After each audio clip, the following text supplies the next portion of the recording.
জগদ্ধাত্রীর পূজা মানে আমাদের মনে প্রথমেই ভেসে ওঠে চন্দননগরের চোখ ধাঁধানো আলোয় মোড়া রাজপথ আর কৃষ্ণনগর শহরের সেই ঐতিহাসিক জগদ্ধাত্রী পূজা যেখানে বিরাজমান আমাদের বুড়িমা, যার কাছে প্রতিটা ভক্তের মন প্রণত হয়ে যায়। কিন্তু বুড়িমা ছাড়াও কৃষ্ণনগর নিয়ে আরো একটা গর্ব আছে, সেটা হলো কৃষ্ণনগর রাজবাড়ির শতাব্দী প্রাচীন সেই ঐতিহ্যবাহী জগদ্ধাত্রী পূজা, যে পুজো শুরু হয়েছিল রাজা কৃষ্ণচন্দ্রের আমলে। আর আজও রাজ পরিবারের ঐতিহ্য, শাস্ত্র আর পূজা অনুষ্ঠানের মহিমা একই রকম ভাবে বহমান। এখানে ঢুকলেই মনে পড়ে যায় পুজো শুধু প্রদর্শনী না, পুজো মানে সংস্কৃতি, বংশ পরম্পরা আর ভক্তির চিরন্তন গল্প। ঢাকের তালে, শঙ্খধ্বনিতে আর ধূপের গন্ধে যখন চারিদিকে ভরে ওঠে তখন মনে হয় সময় যেন থমকে দাঁড়িয়ে আছে। তাই আজকের এই ভিডিওতে তোমাদেরকে দেখাবো বুড়িমা সহ রাজবাড়ির নবমীর কিছু অন্যান্য হৃদয় ছোঁয়া মুহূর্ত, যেখানে অবশ্যই থাকবে মায়ের সেই অপরূপ রূপ, রাজবাড়ির পরিবেশ আর সেই ঐতিহ্যের শক্তি। সব মিলিয়ে আশা করি তোমরা অনুভব করবে যেন তোমরা সচক্ষে এই আবেগের অংশ হয়ে আছো। তো চলো তাহলে ক্যামেরার চোখে দেখে নিই মায়ের সেই অপার মহিমা আর রাজবাড়ির পুজোয় নেশাময় রূপের অনবদ্য এক কাহিনী। গুড আফটারনুন সবাইকে। আজকে হচ্ছে 30শে অক্টোবর, জগদ্ধাত্রী পুজোর মহানবমী। আর জগদ্ধাত্রী পুজো মানে আমরা যেই দুটো নাম চিনে থাকি, প্রথমত তো চন্দননগর আর দ্বিতীয়ত হচ্ছে কৃষ্ণনগর। তো আজকে আমি ইতিমধ্যে পৌঁছে গেছি হচ্ছে কৃষ্ণনগরে, যেখানে এই ভিডিওর মাধ্যমে তোমাদেরকে আজকে দেখাবো কৃষ্ণনগরের টপ 5টা পুরনো জগদ্ধাত্রী পুজো, যার মধ্যে ইনক্লুড রয়েছে আমাদের সর্বপ্রথম কৃষ্ণনগরের রাজবাড়ি, যেখানে আমি এখন ইতিমধ্যে আছি। দ্বিতীয় হচ্ছে কৃষ্ণনগরের বুড়িমা আর আদিমা, মেজমা, এগুলোও কিন্তু তোমাদেরকে আজকে এই ভিডিওর মাধ্যমে দেখাবো। তো চলো বেশি দেরি না করে ভিডিওটা শুরু করা যাক। এই হচ্ছে কৃষ্ণনগর রাজবাড়ির ভিতরটা। দেখো প্রচুর মানুষের কিন্তু সমাগম হয়েছে আজকে কৃষ্ণনগর রাজবাড়িতে। এখানে এলে একটা আলাদাই জমজমাটি অনুভব করা যায়, স্পেশালি নবমীর দিনে, কারণ নবমীর দিনেই হচ্ছে তোমার এই কৃষ্ণনগর রাজবাড়ি খোলা থাকে। দেখো ভিড়খানি দেখো, জাস্ট দেখো। এই হচ্ছে কৃষ্ণনগর রাজবাড়ি এন্ট্রেন্স। বৃষ্টি পড়ছে বলে বাইরে ভিড়টা কিন্তু বেশ ভালোই আছে। আর এই যে উপরে ঝাড়বাতিগুলো দিয়ে সাজিয়েছে, বেশ দুর্দান্ত লাগছে, কিন্তু দুর্দান্ত কি দুর্ধর্ষ লাগে। এখানে দেখো সাইডে কত সিংহাসন রাখা রয়েছে, প্রচুর কিন্তু এরকম লাইন ধরে সিংহাসন রাখা রয়েছে সাইডে। কারা কারা এর আগে তোমরা কৃষ্ণনগর রাজবাড়িতে এসছো আমাকে কমেন্টসে অবশ্যই জানাবে। আমি যদিও বা প্রথমবার। দেখো কি দুর্দান্ত লাগছে না? এই হচ্ছে কৃষ্ণনগর রাজবাড়ির ভিতরটা। ও হো, আমি মুগ্ধ। আমাদেরকে উপর থেকে দেখাই, জাস্ট দেখো।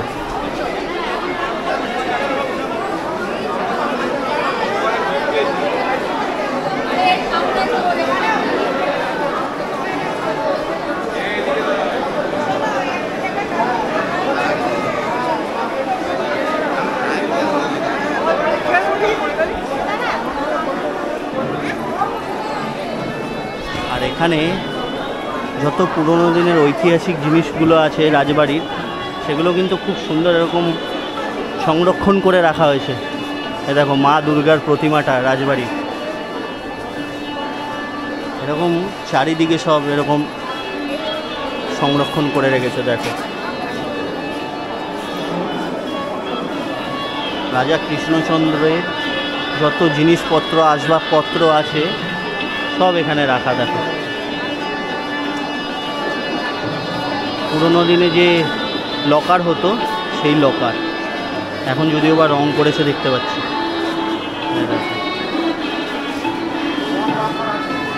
সব রং করা, হাতে রং লেগে যাচ্ছে। এখানে দেখো পুরোনো দিনের সব ঘড়ি থেকে শুরু করে নানান ধরনের যেসব শৌখিন জিনিসপত্র থাকে ঘরের মধ্যে আমরা সাজিয়ে থাকি, সেই সব জিনিস কিন্তু এখানে রাখা। আর এই উপরটা দেখতে পাচ্ছ, এখানে ফুল দিয়ে কি সুন্দর একটা ডিজাইন করা, দারুণ কিন্তু। দেখো এখানে কত ঝাড় লাগানো, সব ঝাড়গুলো পুরনো হয়ে গেলেও কিন্তু একটা অ্যাস্থেটিক ভাইব আছে এর মধ্যে। রাজবাড়িতে যেরকম একটা ঝাড় ম্যান্ডেটারি, মানে দেখে মনে হয় যে হ্যাঁ কোনো একটা রাজবাড়িতে কোনো পুজো দেখতে এসেছি আমরা। যাই হোক চলো আস্তে আস্তে ভিতরে প্রবেশ করা যাক। এই হচ্ছে ভিতরটা। আর এই দেখো মা জগদ্ধাত্রী কৃষ্ণনগর রাজবাড়ি, তোমাদেরকে সামনে থেকে দেখায়।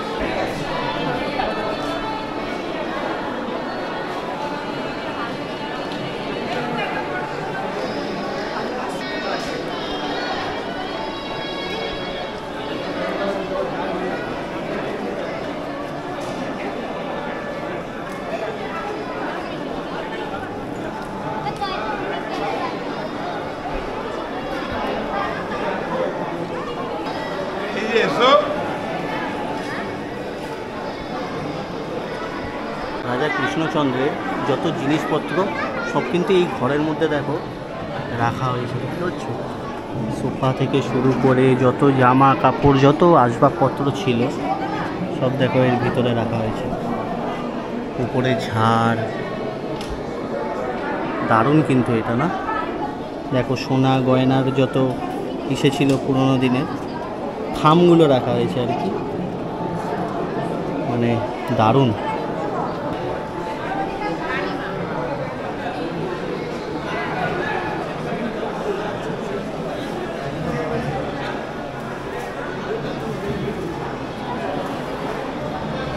দেখো এখানে কৃষ্ণনগর রাজবাড়ি ভোগ তৈরি হচ্ছে, যেটা মাকে নিবেদন করা হবে। এটা কিন্তু যেটা আসল প্রসাদ হিসাবে যাবে আর কি, সেটা কিন্তু এখানে তৈরি করা হচ্ছে আলাদাভাবে। এখানে দেখো প্রসাদ বিতরণ চলছে, আমিও একটু প্রসাদ নিই। মায়ের কপালে থাকলে এই প্রসাদ পাওয়া যায়। ইতিমধ্যে আমরা পেয়ে গেছি রাজবাড়ির যে পূজারি আর কি, যে প্রত্যেক বছর দুর্গাপুজো, কালী পুজো এবং হচ্ছে জগদ্ধাত্রী পুজো, তাই তো সমস্ত কিছুই করেন আপনি। তো কেমন লাগে এখানে পুজোটা করে? হ্যাঁ, পুজো করতে তো অবশ্যই ভালো লাগে। একটা পুরনো জায়গা, প্রতিষ্ঠিত এবং স্বাস্থ্যসম্মত এটি পীঠ, সেখানে পুজো করতে পুরনো ঐতিহ্য মেনে কি এখনো পর্যন্ত কি পুজো কি করা হয়? হ্যাঁ অবশ্যই, পুরনো যা রীতি রেওয়াজ আদিকাল থেকে চলে আসছে, রাজা কৃষ্ণচন্দ্র বা তার পূর্বপুরুষ রাজা রুদ্র রায়, সেই আমল থেকে যে পুজো পদ্ধতি চলে আসছে সেইভাবেই পুজো প্রতিমা এবং সমস্ত কিছু। এখন বর্তমান রাজা এবং রানীমা কে রয়েছেন? বর্তমান রাজা যিনি রয়েছেন তার নাম হচ্ছে সৌমিশচন্দ্র রায়, যিনি রানীমা আছেন তার নাম অমৃতা রায় এবং তাদের একমাত্র পুত্র শ্রীমান মনীষ রায়। এখানে যে পুজো করে একটু হলেও কি গর্ব কি বোধ করেন যে রাজবাড়িতে পুজো করতে পারছেন? রাজ পরিবারের পুজো করা এটা তো অবশ্যই গর্বের বিষয়, সৌভাগ্যের বিষয়। কি কি ঐতিহ্য মানে এখনো পর্যন্ত পুজো করা হচ্ছে? ঐতিহ্য আজকে জগদ্ধাত্রী পুজো চলছে, তো জগদ্ধাত্রী পুজোর বিষয়টাই বলি। এখানে তন্ত্রোক্ত পদ্ধতিতে জগদ্ধাত্রী পুজো হয়। আপনারা যে বেদিটি দেখতে পাচ্ছেন এটি হচ্ছে তন্ত্রপীঠ, তন্ত্রবেদী। আর সামনে মা দুর্গার বেদি রয়েছে, ওইখানে মা দুর্গার বৈদিক পুজো হয়। তো এখানে কোনো বৈদিক পুজো হয় না, এখানে শুধু অন্নপূর্ণা জগদ্ধাত্রী পুজো দুটোই হয়। তো তন্ত্রবিধিতেই পুজো হয়। বলি কি দেওয়া হয় এখানে? হ্যাঁ, এখানে চাল কুমড়ো, আঁখ আর কলা এই তিনটে বলি দেওয়া হয়। আগে কি পাঠা বলি এবং মহিষ বলি কি হতো? আগে পশু বলি দেওয়া হতো, কিন্তু বর্তমানে পশু বলি বন্ধ থাকায় এই তিনটে বলি দেওয়া হচ্ছে। এটা কি জন্য বন্ধ হয়েছে এখন বর্তমানে? বন্ধ হয়েছে মানুষের নানান রকম মানে মনের দুর্বলতা বলুন বা আক্ষেপ বলুন, যে একটা পশু তাকে হত্যা করা হবে, এই মানসিকতা থেকে এটাকে বন্ধ করা হয়েছে এবং হাইকোর্টেরও নির্দেশ মনে হয় আছে যে পশু বলি বন্ধ করতে, সেই জন্যই এটা বন্ধ করা হয়েছে। প্রত্যেক বছর আমরা দেখতে পারি মানে জগদ্ধাত্রী পুজোর বাহন হচ্ছে সিংহ আর কি, আর এই রাজবাড়িতে আসলে শুধুমাত্র দেখতে পারি জগদ্ধাত্রী ঠাকুরের বাহন ঘোড়া, এই নিয়ে কি বলবেন?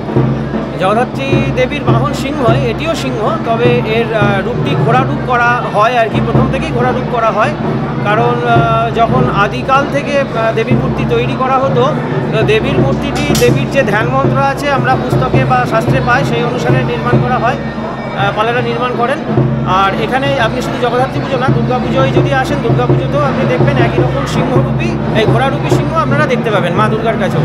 এর কারণটা হচ্ছে পুরাকালে যখন শিল্পীরা ঠাকুর তৈরি করতেন, তারা কেউ সিংহ কোনোদিন দেখতেন না, একমাত্র জঙ্গলে গেলে সিংহ দেখা যেত, তাছাড়া তো সেই সিংহ দেখার যার সৌভাগ্য হতো তারা সিংহ করার সৌভাগ্য লাভ হতো না। সেই জন্যে তারা কল্পনায় যে মূর্তি সিংহের তৈরি করেছিলেন, সেই ধারা ধরেই এখনও পর্যন্ত ঘোড়ারূপী সিংহই তৈরি হয়ে আচ্ছা, আসছে। অনেকে বলে যে এই ঘোড়া রূপে জমিদাররা যেত বলে সেই জন্য ঘোড়া রূপেই নাকি মাকে পূজিত করা হয়, তো এইটা কি সত্য? এটা ইতিহাসের কিছু তত্ত্ব আছে বটে এর সঙ্গে, কিন্তু পৌরাণিক বলবো না, এটা একটা প্রচলিত তত্ত্ব হচ্ছে এইটাই। আপনারা খুব সম্ভবত আকাশবাণীর তত্ত্ব যদি আপনারা পেয়ে থাকেন তো জানবেন, সেখানে এই সংক্রান্ত একটা তত্ত্ব পরিবেশন করা হয়েছে। তাতে বলা হয়েছে যে পালেরা যেহেতু সিংহ কোনোদিন দেখেননি, সেই জন্য তারা এই ঘোড়ার রূপেই সিংহটিকে তৈরি করতেন, মানে তারা এটাকেই সিংহ বলে জানতেন। দুর্গা পুজোতে আমরা দেখতে পাই আর কি ষষ্ঠী থেকে পুজো শুরু হয়, আর এখানে হচ্ছে দেখতে পাচ্ছি যে নবমীর দিনেই শুধু পুজো হচ্ছে, এই নিয়ে কি বলবেন? হ্যাঁ, কৃষ্ণনগরের পদ্ধতিটা হচ্ছে শুধুমাত্র নবমীর দিন 3 বার পুজো হয়। এখানে ষষ্ঠী, সপ্তমী, অষ্টমী বলে কিছু নেই, কারণ জগদ্ধাত্রী পুজোর যে শাস্ত্রীয় ব্যবস্থা আছে তাতে ত্রয়ীকালীন পুজো বলা হয়েছে, মানে 3টে সময়ের পুজো, 3 তিথিবিহিত পুজো নয়। পূর্বাহ্নবিহিত পুজো, মধ্যাহ্নবিহিত পুজো, অপরাহ্নবিহিত পুজো। এখন আমাদের বোঝার সুবিধাতে বা আমরা যেটা প্রচলন করে নিয়েছি লোকমুখে, সেটা হচ্ছে সপ্তমী, অষ্টমী, নবমী। এখানে ষষ্ঠী পুজোর কোনো বিধি ব্যবস্থা নেই, বা জগদ্ধাত্রী পুজোতে ষষ্ঠী পুজো বলে কোনো পুজো নেই। সপ্তমী, অষ্টমী, নবমী 3 দিনে 3টি পুজো বা 3 বার পুজো করা যায়, অথবা একদিনে অর্থাৎ শুধুমাত্র নবমীর দিনে পূর্বাহ্ন, মধ্যাহ্ন, অপরাহ্নবিহিত পুজো করা হয়, অথবা শুধুমাত্র নবমীর দিনে একবার পুজো করা যায়। এই দশমী পুজোটা কখন হবে? দশমী পুজো আগামীকাল সকাল 9:30 10টার দিকে হবে। আর মায়ের বিসর্জন? মায়ের বিসর্জন সূর্যাস্তের আগে, এখানে রাজবাড়ির নিয়ম অনুসারে সূর্যাস্তের আগে প্রতিমা নিরঞ্জন করা হবে। রাজার যে দিঘি আছে প্রতিষ্ঠিত, সেই দিঘিতে। আচ্ছা, মায়ের যে এই বর্ণ, এই বর্ণর পিছনে কি কোনো গল্প রয়েছে? মায়ের বর্ণ শাস্ত্রে যেভাবে মূর্তির যে বর্ণনা দেওয়া আছে, সেই বর্ণনা অনুসারে যে রং বলা আছে সেই রঙেই মূর্তিটি নির্মাণ করা হয়েছে।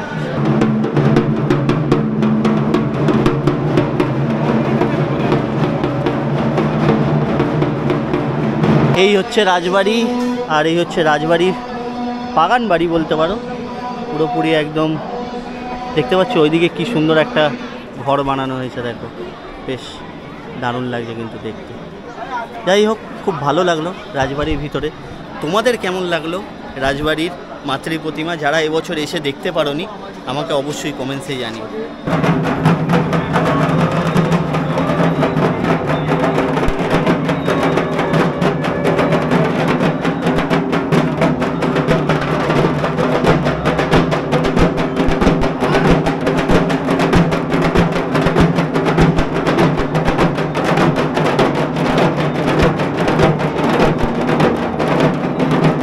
স্টেশনের সাইড থেকে এলে তোমরা কিন্তু এই বাস স্ট্যান্ড মোড়ে নেমে যাবে। এই বাস স্ট্যান্ড মোড় থেকে কিন্তু পায়ে হেঁটে তোমাদেরকে বুড়িমার কাছে যেতে হবে। তো লাস্ট আমি তোমাদেরকে দেখালাম হচ্ছে কৃষ্ণনগর রাজবাড়ির পুজো। এবার চলো তোমাদেরকে নিয়ে যাই 253 বছরের সেই কৃষ্ণনগরের ঐতিহ্যবাহী বুড়িমার কাছে। তো বন্ধুরা, এখন আমি পৌঁছে গেছি হচ্ছে বুড়িমার সেই 253 বছরের ঐতিহ্যবাহী পুজোর সামনে। এই হচ্ছে বুড়িমার লাইটিং পিছনে দেখতে পাচ্ছ, এখানে কিন্তু খুব সুন্দরভাবে বুড়িমা লেখা। তো চলো তোমাদেরকে এবার নিয়ে যাই বুড়িমার সেই বুড়িমার এবছরের গেট দেখতে পাচ্ছ তোমরা, যেমন কিন্তু গেট বানিয়েছে পুরোটাই কিন্তু থার্মোকল দিয়ে বানিয়েছে। চলো গেট দিয়ে প্রবেশ করে তোমাদেরকে দেখাই। আর এখানে কিন্তু সন্ধেবেলা প্রতিবার এলে এক আলাদা রকমেরই আলোর খেলা দেখতে পাওয়া যায়, যেটা এই সকালবেলা দেখানো তো তোমাদেরকে মুশকিল। চলো সামনে গিয়ে দেখাচ্ছি। সামনে কিন্তু প্রচণ্ড ভিড়, সামনে ভিড়খানি দেখো বুড়িমার কাছে আজকে নবমীর দিনে।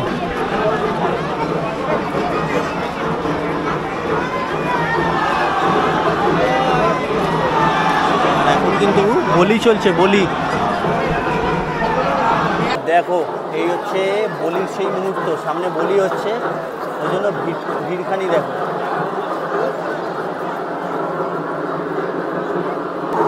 এই হচ্ছে বুড়িমা, ভিড়খানি দেখো যা।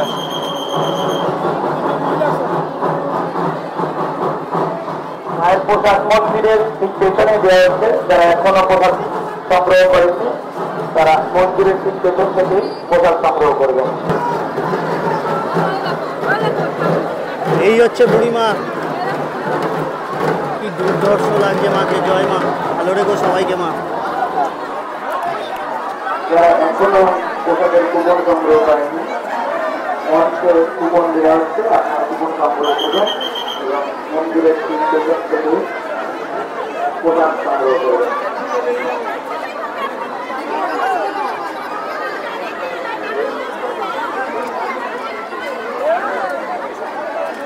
দেখো ভিড়খানি দেখো এখানে। মায়ের চালচিত্রটা এবার একটু অন্যরকম করেছে। হয় নাকি?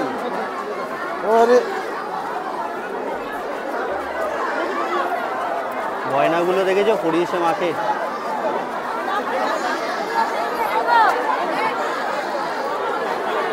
আমাদেরকে দেখাচ্ছি নবমীর দুপুরবেলা মায়ের এই অপরূপ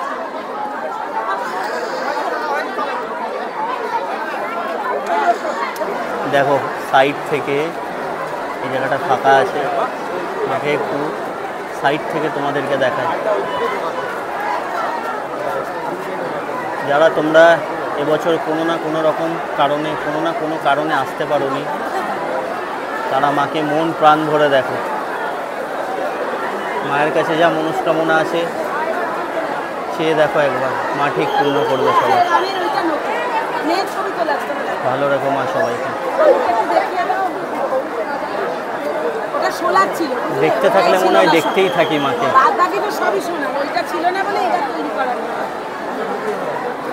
এখানে 100 টাকা বাবদ কিন্তু মায়ের ভোগ পাওয়া যাচ্ছে, 50 টাকা 20 টাকারও আছে। আর এখান থেকে সবাই কালেক্ট করছে দেখতে পাচ্ছ। তোমরা চাইলে এখান থেকেও নিতে পারো, 100 টাকায় পোলাও কিন্তু দেওয়া হচ্ছে এখানে। এই দেখো মায়ের ভোগ যাচ্ছে। জয় মা।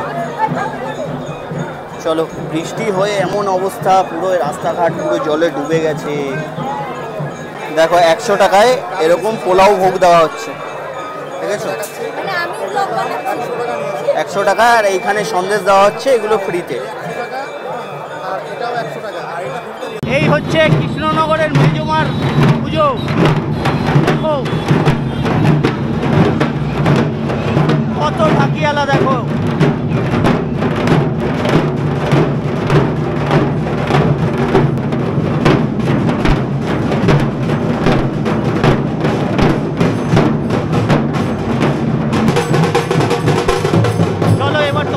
দেখাই মেজমা। যাদের এবারে থিম হচ্ছে দর্পণ। এই দেখো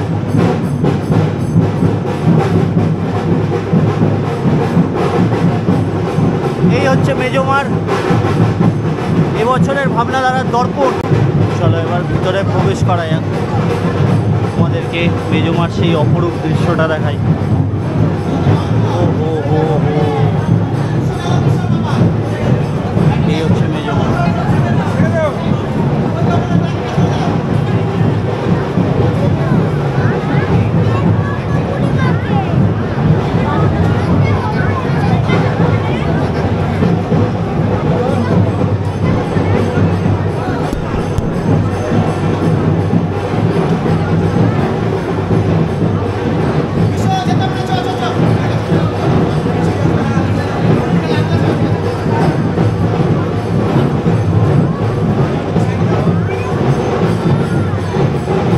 দারুণ দারুণ মেজমায়ের মুখখানি, খুব ভালো লাগলো। ভিডিওর শুরুতে কথা দিয়েছিলাম যে তোমাদেরকে টপ 5টা কৃষ্ণনগরের পুজো দেখাবো, কিন্তু প্রকৃতি যেন আমাদের উপরে কোথাও একটু রুষ্ট ছিল। বুড়িমার মন্দিরে যাওয়ার পর থেকে এতটাই বৃষ্টি শুরু হয় যে সেই বৃষ্টিতে ছাতা নিয়েও কোনো রকম ভাবে যে ভিডিও বানাবো সেই পরিস্থিতিটুকুনিও ছিল না। এই জন্য তোমাদেরকে এই বছরের মতো তো আদিমা, সোনামা, ছোট মাকে দেখাতে পারলাম না। কিন্তু তোমরা যদি কৃষ্ণনগরের জগদ্ধাত্রী পুজো দেখতে চাও তাহলে কিন্তু তোমরা এই পুজোগুলো পরপর দেখে নিতে পারো। এগুলো প্রায় ওই পায়ে হাঁটা ডিস্টেন্স। যাই হোক, অবশেষে তোমাদের কেমন লাগলো এই ভিডিওটা আমাকে অবশ্যই কমেন্টসে জানিও। আর যদি ভিডিওটা ভালো লাগে তাহলে বন্ধুদের সাথে অবশ্যই শেয়ার করে দিও, যারা এই বছর কোনো না কোনো কারণবশত বুড়িমাকে বা মেজমাকে দেখতে আসতে পারলো না। কি দেখা হচ্ছে তোমাদের সাথে পরবর্তী কোনো এক ভিডিওতে। ততক্ষণের জন্য ভালো থাকবে, সুস্থ থাকবে। ফিরছি খুব তাড়াতাড়ি নতুন কোনো এক গল্পের সাথে।